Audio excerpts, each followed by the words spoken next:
Nice to see everyone in shul and those of you at home. Thank you for being here.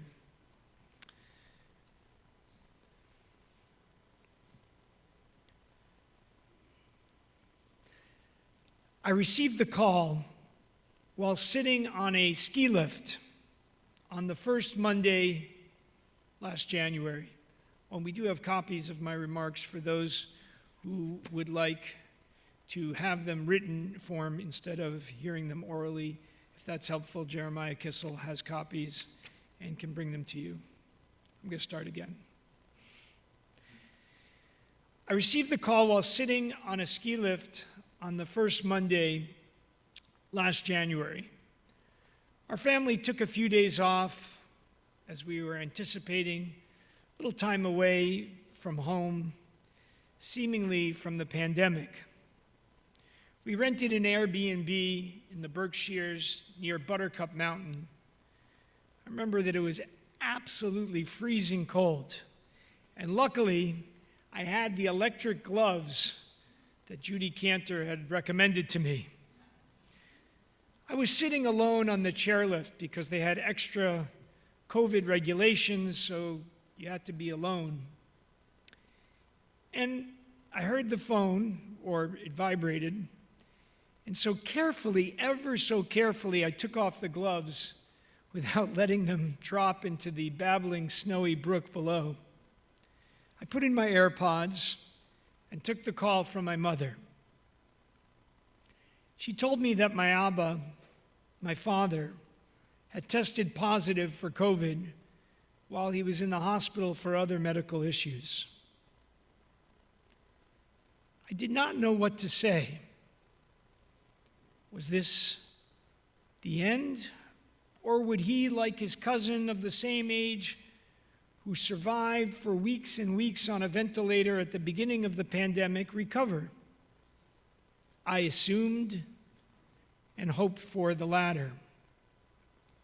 Over the next week, we worked tirelessly to get him the best care, the best treatments available, speaking with his doctors and nurses, getting updates, and sure enough, he got a little bit better, or better enough to be sent home. Or perhaps that was because the hospital needed his bed for people who were sicker.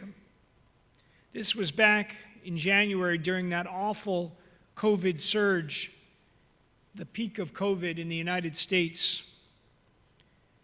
We protested his being sent home to no avail, and the next few days were agonizing.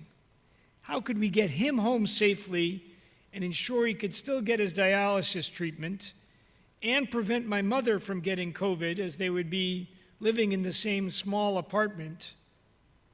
Should I come down and help? Or would that put me at risk? It was quite a confusing and agonizing mess. My poor Abba, the same day he was released from the hospital, went back with a fever to the ER, and they sent him home again, and back and forth he went, until finally he was sick enough to be readmitted. And then he really was.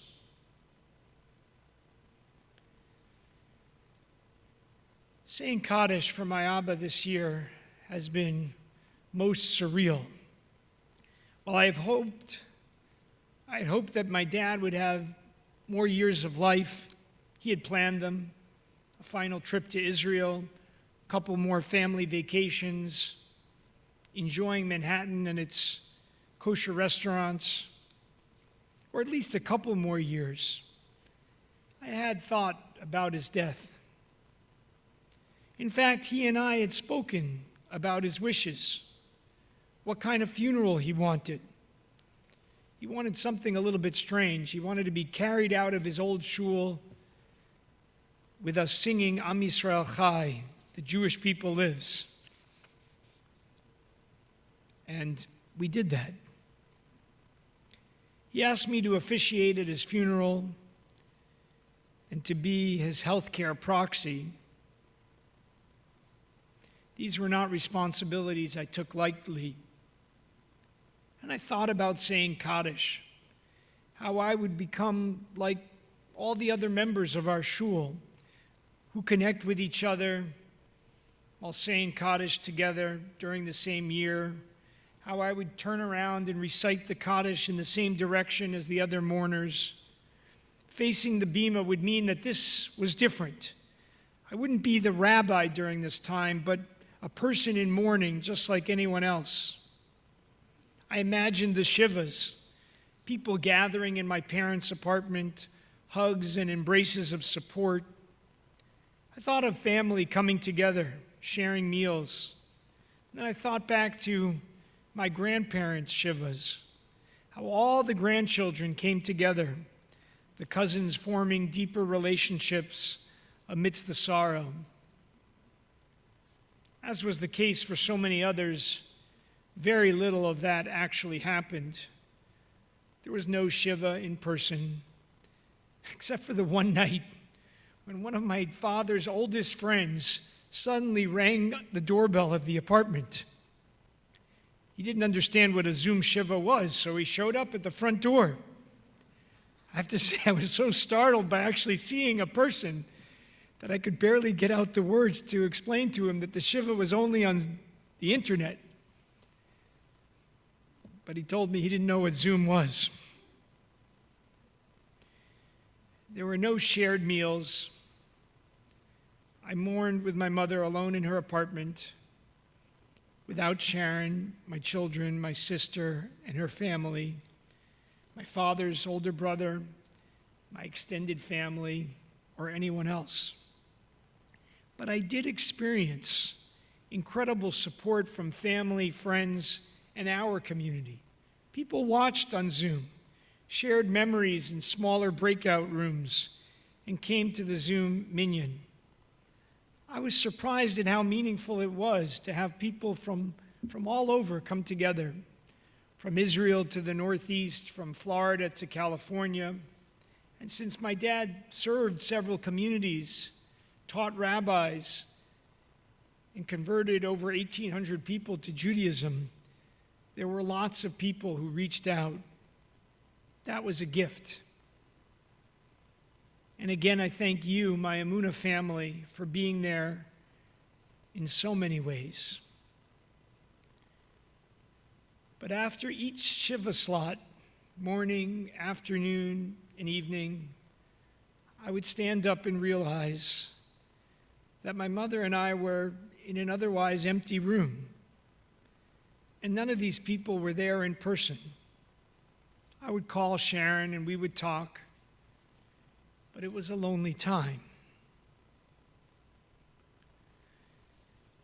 While I've taught classes on mourning and sat with those who've experienced losses for years, this was the first time I was the direct mourner. All the emotions that I had talked about were now mine. The waves of sadness that can wash over you and then abate, the intensity of the week of Shiva, and then suddenly having that support taken away, the transition to becoming a mourner. Perhaps nothing is as intense as reciting Kaddish. I want to thank Kathy McDonald for organizing and all those who showed up to make sure we had a minyan in the winter months for Mincha on Zoom. That was also a gift. Of course, anyone who makes up a minyan, when it was on Zoom or now in person, especially now in person, performs a great mitzvah, a great deed, building a community for the mourner. And it was a strange experience back when I was saying Kaddish all over the country on Zoom. I would Zoom into other minyanim when I couldn't join ours. And so in this bizarre way, I've been to shuls in California, Minnesota, Chicago, Georgia, Florida, and around the Northeast. I have physically joined minyanim in people's backyards. In Riverdale, New York, we were staying with a friend who said, just walk down this street here, make a right, second house on the left, just walk around in the back. And sure enough, someone had put up a little awning behind his house, and there was a minyan right there. I've even said Kaddish with our shul softball team. Maybe that helped us go all the way to the semifinals. Most special has been saying the Kaddish with my mother in New York City and my sister in Philadelphia. Often in the mornings, we attend the town and village synagogue where my father was rabbi and my mother's a member again.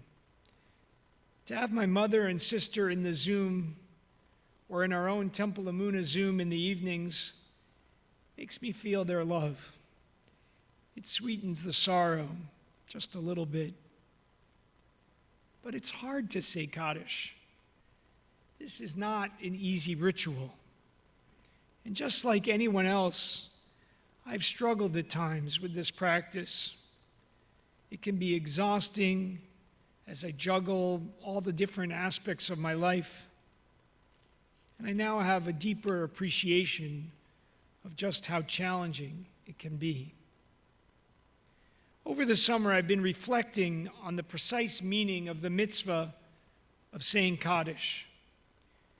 Interestingly, it is not a prayer about mourning. It's a prayer of praise. Yehei Shmei Rabba Mevorach Leolam Meo Mayam. May God's great name be praised forever and ever. In fact, this prayer was never intended to be a mourning prayer. Its origin takes us back 2,000 years when the rabbis would teach a lesson, share words of Torah.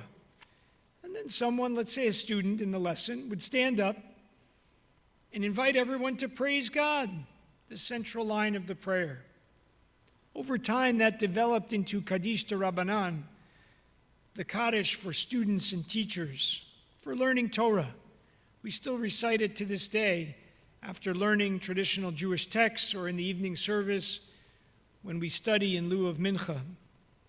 Eventually, the Kaddish moved into other forms, including the mourner's Kaddish, which probably originated around the 13th century. It was after 2 centuries of the Crusades in Germany, when entire Jewish communities were wiped out. It was from that period when so many Jews were murdered that a number of our mourning customs, including Yizkor, originated as a way to help cope with the overwhelming losses. In the 13th to 15th centuries, it was called Kaddish Katan, the child's Kaddish.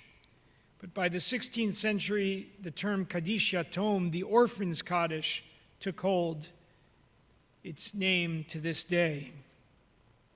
The notion of mourning being related to the Kaddish is first found in a midrash in Seder Eliyahu Zuta, written about 1,000 years ago. There we find a story about Rabbi Akiva. Rabbi Akiva was walking through a cemetery, according to the story, and he meets a naked man who appears alive carrying wood on his head. Akiva asks him, why is he engaging in this challenging task? The man replies that he's dead. Akiva, unfazed, asks him for more information. The man explains that during his life he had been a tax collector, but that he favored the rich and hurt the poor. Akiva asked the man if he had been told how to end this terrible torture. The man explains that there is a way. The only way that he could be saved is if he had a son who would stand before the congregation and recite Baruch Hu et Adonai Vorach. Blessed is Adonai, the one who is blessed. With the congregation then responding to him, Amen. And then the son would recite the central line of the Kaddish, Yehei Shmei Rabba Mevorach, Leolam Umeo Maya, may God's great name be blessed forever and ever. If all that could occur, the deceased man said that he would be released from his punishment. But alas, the man died without any children. He didn't have a son. Back then, daughters could not say the Kaddish. Although the man said when he died, his wife was pregnant. But even if she gave birth to a son, there would be no one to teach him Torah, especially because he had been so cruel. So the great Rabbi Akiva himself offers to teach his son, if he had one, and to ensure that he would lead the community in prayer. And sure enough, Rabbi Akiva finds that there is a son. He circumcises him and sets out to teach him. But the boy is steadfast in his refusal to learn Torah. Akiva then fasts for 40 days, and the Almighty opens the boy's heart so he can lead the community, which respond with the central line of the Kaddish, Yehei Shmei Rabba Mevorach Leolam Umei Omaya. And at that very moment, the deceased man is freed from his torment. He appears to Rabbi Akiva in a dream and says, "May God's will be that your soul finds delight in the Garden of Eden, for you have saved me from the punishment of Gehenna." It's quite a story. As Leon Wieseltier interprets the story in his epic tome on the Kaddish, entitled appropriately Kaddish, that the dead are in need of spiritual rescue, and that the agent of spiritual rescue is the Son, and that the instrument of spiritual rescue is prayer, notably the Kaddish. Kaddish saves one's parents from a nightmarish experience in the world to come. That's why in previous generations, when a son was born, the father would say, "Now I have a Kaddish," the one who could redeem him after his death.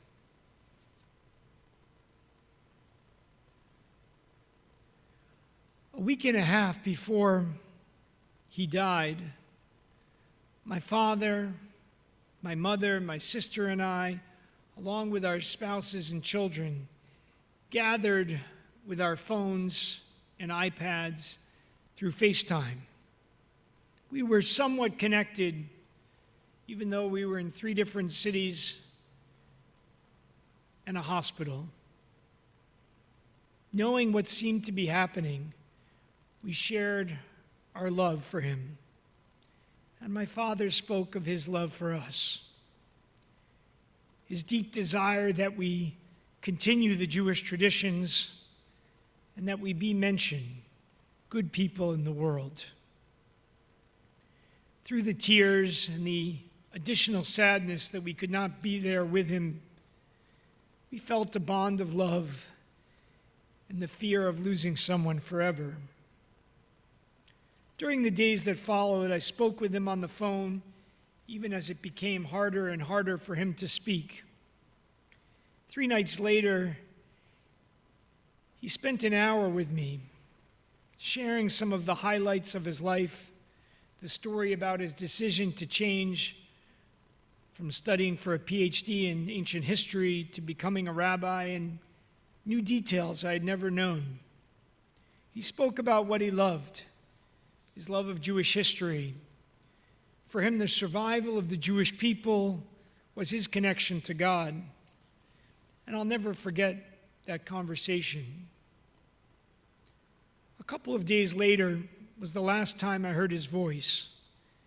It was on this bizarre 90-minute conference call where my father, barely participating, my mother, my sister, and I were all joined by a social worker as we discussed the question of whether or not we should put him on a ventilator.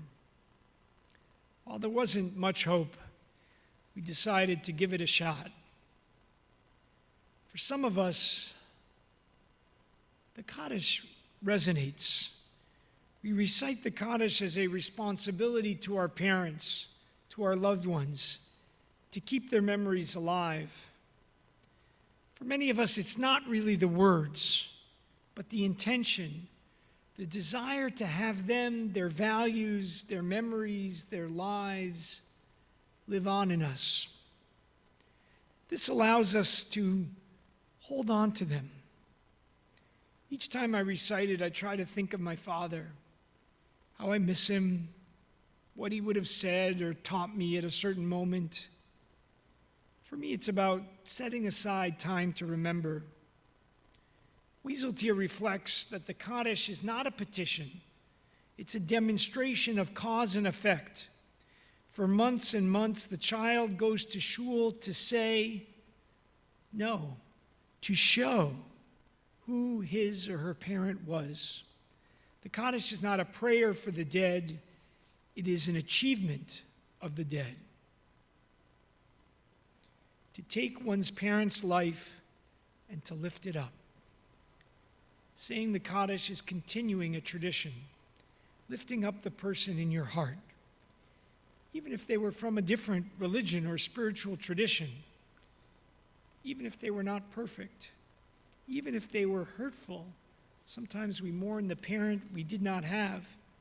It's a moment of reflection for us, the mourners. More than the deceased, we need the Kaddish. While we use the metaphor of lifting them up, it's really about us being lifted up. I also feel a sense of being held reciting Kaddish. As the mourners in our community stand, we're noticed. We are in solidarity with our deceased loved ones and with each other. Some follow the Sephardic custom of having members of their own family stand with them, strengthening the bond of one generation to the next. And then almost suddenly the congregation steps in to recite that central line of the Kaddish together with the mourner. I experience this as a burst of support. The congregation demonstrates its solidarity with the mourner, and I feel at one with the community at that moment. The minyan symbolically stating, we're with you. You're not alone. But of course, the mourners do continue alone, without the community's voice, since they must walk forward on their own journeys without others. They have their own experience of loss, and the pain cannot be eliminated by even the greatest amount of communal support.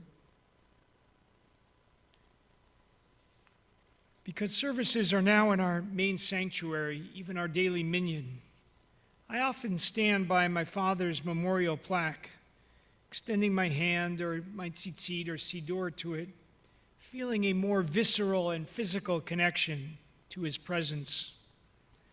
My mind wanders. I think of mortality, that we are all destined to end.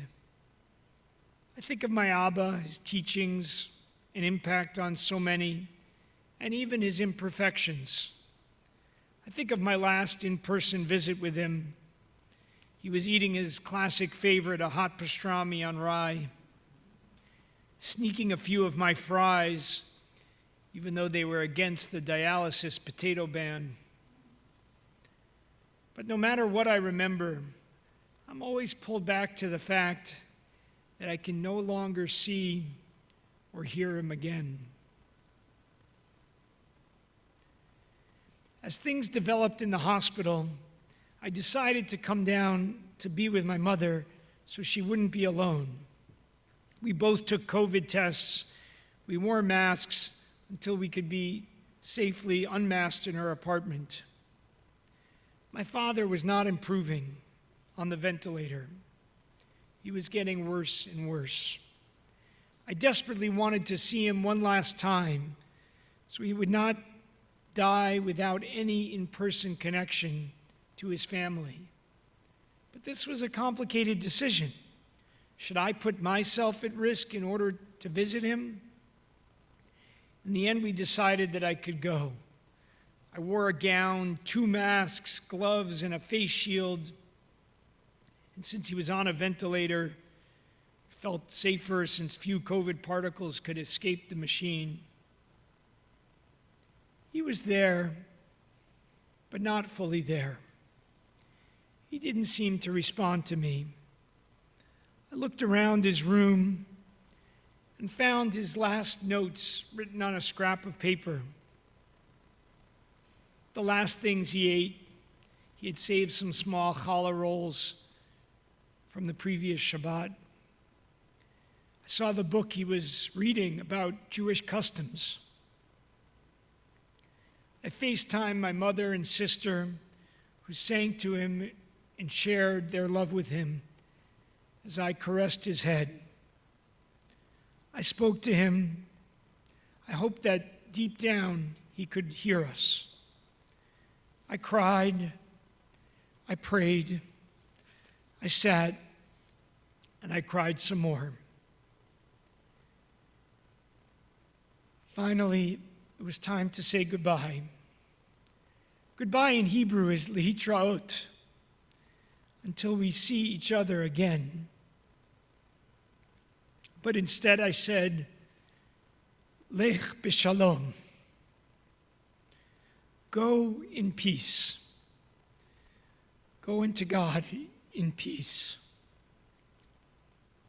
The Talmudic words of departing from the presence of someone who is at the end. Changing out of all the protective gear, washing thoroughly, I headed back down to my mother's apartment, feeling the weight of the moment. My father died the next day. On Tu B'Shvat, the birthday of the trees. He loved trees. Yehei Shmei Rabbah Mevorach. May my father be reunited with the name of all, God's name, reunited with all the souls throughout all time. Oseh Shalom B'Mromav, Uyaseh Shalom Aleinu Ve'al Kol Yisrael, V'Yimru, Amen.